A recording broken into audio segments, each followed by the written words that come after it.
toute grande majorité des situations, les conflits impliquent des individus qui se sont réciproquement fait du tort. Il n'est donc pas question d'une victime et d'un agresseur, mais bien de deux personnes ayant tour à tour endossé une fois le rôle de la victime, une fois celui de l'agresseur. Néanmoins, les gestionnaires de conflits constatent fréquemment que les parties revendiquent chacune de leur côté le statut de victime principale dans l'histoire. Ce phénomène est connu sous le nom de victimisation compétitive et est néfaste au processus de résolution des conflits. L'objectif de cette vidéo est d'en décrire son fonctionnement et ses conséquences et de vous proposer des pistes en tant que gestionnaire de conflits pour prévenir son apparition.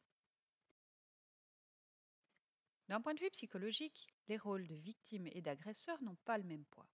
Cela signifie qu'être victime est psychologiquement plus important pour les personnes qu'être agresseur. Les individus se rappellent par exemple plus facilement les épisodes dans lesquels ils ont subi plutôt que commis des agressions. Et ce rappel est également plus riche en détails de toutes sortes et influence plus fortement leur comportement.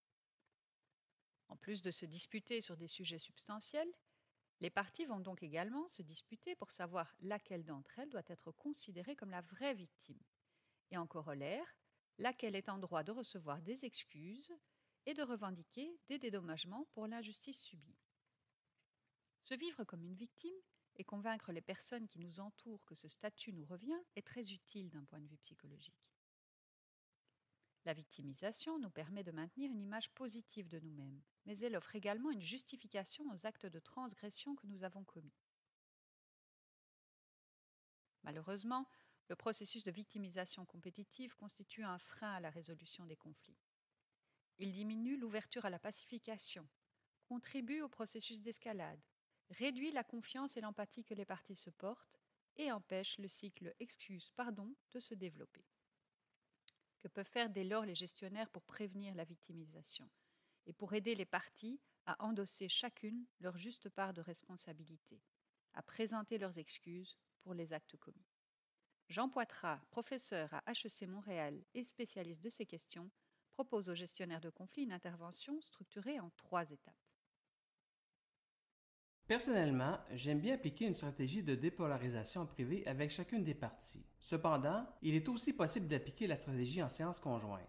Alors que la partie raconte son histoire, le gestionnaire repère un événement clé durant lequel celle-ci a commis une action qui a négativement affecté l'autre partie ou encore provoqué inutilement l'escalade du conflit. Au moment de résumer les faits, le gestionnaire met l'accent sur cet événement et demande à la partie d'exprimer l'intention derrière son action. Le gestionnaire vérifie alors si celle-ci est consciente d'avoir commis une action qui a contribué à faire escalader le conflit. L'objectif ici n'est pas de juger de la négativité, de la sévérité ou encore de la moralité de la transgression commise. Il s'agit plutôt d'amener la partie à reconnaître que son action a contribué à rendre le conflit plus aigu. On veut faire réaliser à la partie que tout n'est pas noir et blanc quant à la responsabilité relative au conflit. Une fois la part de responsabilité dans l'escalade du conflit admise, le gestionnaire demande l'autorisation d'en faire rapport en session plénière. Si les deux parties acceptent cette proposition, le gestionnaire résume en session plénière la manière dont chacune a compris son rôle dans la dégradation du conflit. En résumant lui-même les discussions tenues en aparté, le gestionnaire évite que les parties ne se dédisent ou ne présentent la situation de manière autodéfensive. Ensuite, le gestionnaire demande aux parties de valider le compte-rendu afin que celles-ci se l'approprient.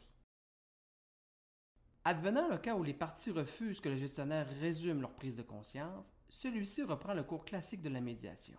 L'effet est moins grand, mais il est quand même non négligeable. Outre qu'elle diminue ou permet de mettre fin au processus de victimisation compétitive, cette intervention de Jean Poitras permet également au cycle excuse-pardon de se mettre en place, ce qui est indispensable au développement de la réconciliation entre les parties.